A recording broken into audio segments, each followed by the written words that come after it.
going on, everybody? This is Jacob Viral. So I just finished up my roof and I need to retune my amplifier because in the past few weeks I've been adjusting this a lot as well as my gain. And in my last video you guys saw where I burped and I saw my voltage drop into the 11s, so that I was at a hard clip, which means that I put my volume higher than what it really needed to be, because I know my limit was where it used to be, but that was when my gain was set at a certain point, my LPF, my subsonic, phase, etc. So what I'm going to be doing in this video is pretty much retuning my gain and making sure it's in the right point, and do this on video.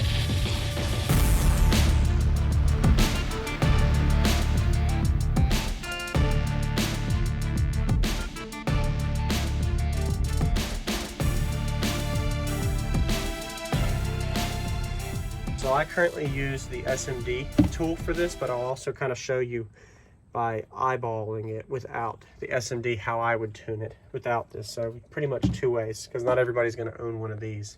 But this is really unique to use because you can go by a tone and it'll show you exactly when it's dirty power. So I keep my bass knob in when I do it. The first thing I do before I even set my gain, which is not a volume knob by the way, but I'll make another video on that. So my phase I always keep off. I already did a video testing phase, watch that if you haven't. So I just keep it at 0. The only time you'll need phase is if you're actually going in to play, let's say you have 4 subwoofers but 2 of them are inverted, then you're going to need to phase the 2 inverted and then the other 2 you don't, unless you're wiring them in reverse. You can phase subwoofers by wiring and reverse as well. Anyway, that's not this video. So low pass, so I normally have it at around 12 o'clock, but being that this low pass blocks off all the way to 250 hertz, I'm actually gonna keep it a little lower. So the reason I do this, when I set my gain is the last thing I set. So I always set everything else first, then your gain, and then the gain I'm gonna use a test tone. You'll see later. All right, so my LPF I'm gonna keep around 10 o'clock, 10 to 11 o'clock.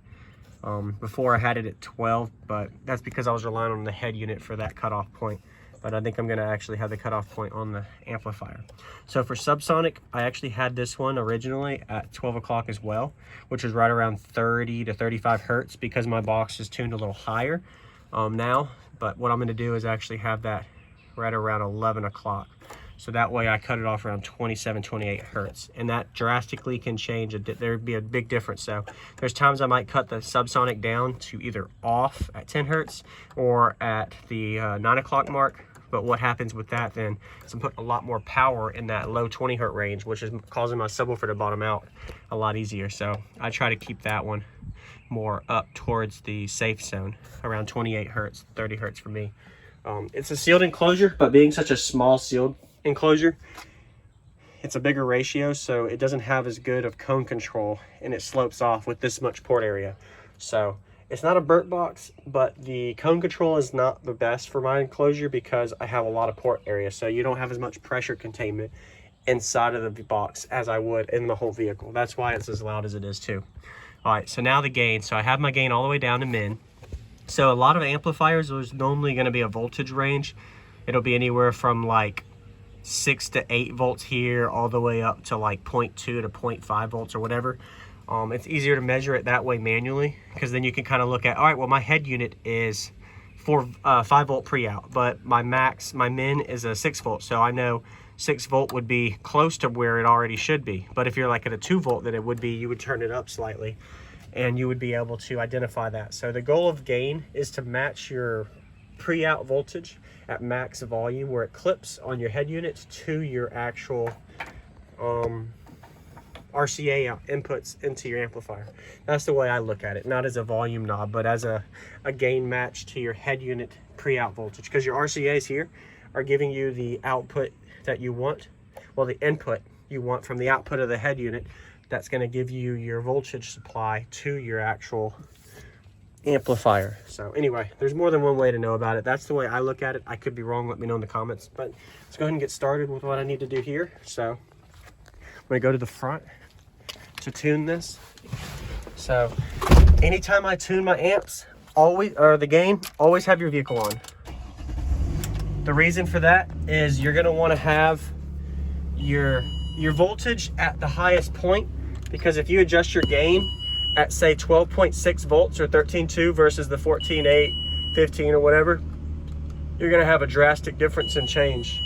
Oh man, my back's sensors are open. Sorry, because the back's open. So what I'm going to do here is first, I'm going to go ahead and turn off my speakers. Make sure they're all off, because I don't want to have loud output coming out of the speakers. There we go, DD1. So another bad thing is, when I had my 160 dB build, I broke my CD reader, so I actually have a test tone on my actual head unit USB that I'm using. So I'm going to use a what's it called? I'm doing 40 hertz at -5 dB. Is going to be my track to do this. So I'm going to do 40 hertz at -5 dB. Let me make sure I did that right. So DD1, track 3, 40 hertz, -5 dB. All right, we know that's in. Okay, so the way I do it is just make sure my front and rear speakers are off. Now I make sure my bass knob is turned all the way up. And I have two bass knobs, one for my manual portable one, and then I have one for my clipping reader. So you'll see in my previous video why I have two. Watch those two. Just search up Y2 bass knobs. So turn those both all the way up. So I'm gonna put it at a safe mark, so 35 volume, with it all the way down, just to keep it steady for now. Because what I want to do is make sure that my reading is right. What I mean by that is, you'll see in a second. So I'm going to turn this on to make sure I'm reading the 40 hertz. Just real quick. Let's connect this in here real quick. I want to make sure it's picking it up. In other words. Yep, it's picking it up. So you can be able to detect it.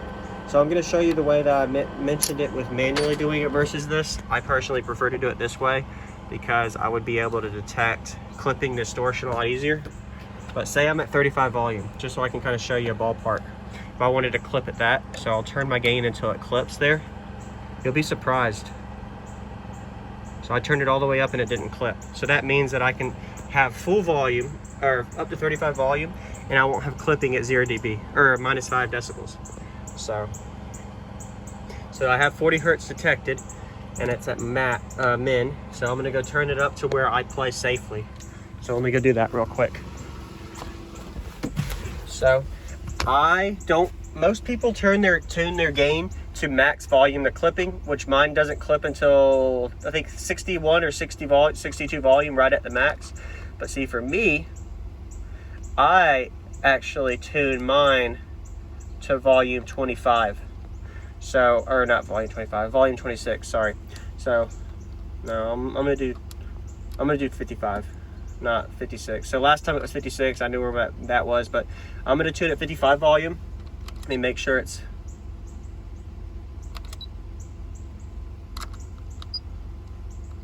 let me make sure my DD1 is still on. All right.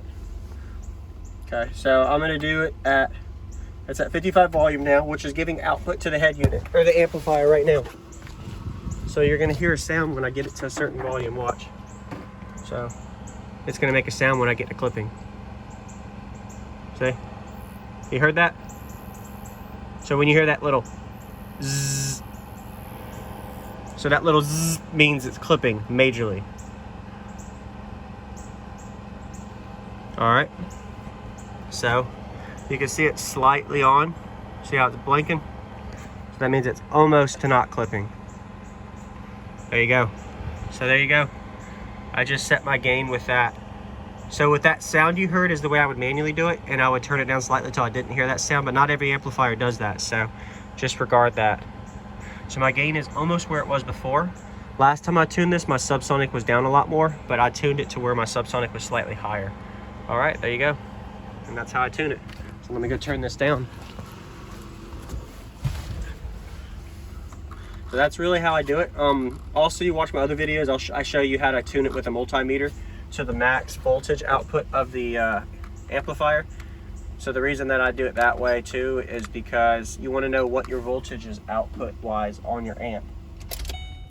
So for example, some amplifiers will put out let's say, so I have a 6K amp, so mine's like, it could be anywhere from 90 volts up to like 120 volts. I mean, it just depends on the amplifier and if you're at half ohm, or not half ohm, but where your impedance is too for output. But you would use your multimeter and you would be able to read your voltage output of your terminals to be able to kind of identify where your maximum voltage output is into your speakers. That way, anybody that's been doing this for a while could explain that in the comments. I'm not the best at this, but there you go. So I got my settings where they need to be. So if anybody's curious of where I have my settings, there you go. So this volume gain looks high, but that's because I wanted to clip at 55, not at 62 or 61 where my clean signal is. If I would have done that at -5, it would have been probably more around the 9 to 10 o'clock mark. And if I did a 0 dB tone, so somebody's going to ask, why didn't you do a 0 dB tone? So the reason I don't do a 0 dB tone is I want to have some leg room to where when I do a burp, I can able to burp into a soft clip or a heavy clip, depending on my volume, without having to worry about it being maxed out already. So what that means is I can actually turn my head unit to that clipping mark, and it would actually overclip at a 0 dB tone versus a -5. So I can turn it down a few more clicks and still have a light clip with a 0 dB tone. Most music I play will be anywhere from -3 dB up to like -10 to 12. So you're in the safe zone for most of the time. Some guys do -10 or -15 dB. I would never do that. I always highly recommend either a -5 or 0, just because you want to be on the safe side for some of the dirty songs that have dirty power, or people that are literally at boosted level or at 0 dB level. So then you always know your limit. But that's how I tune it. Let me know if you have any questions. Thanks for watching. Subscribe if you haven't, and I'll see you on the next one. What's going on, everybody? This is Jacob Viral, ending this video to say thank you for watching my videos. Every single day I have a daily cardio video I upload. So if you haven't already, go ahead and hit that subscribe button and notification bell, and I'll see you tomorrow.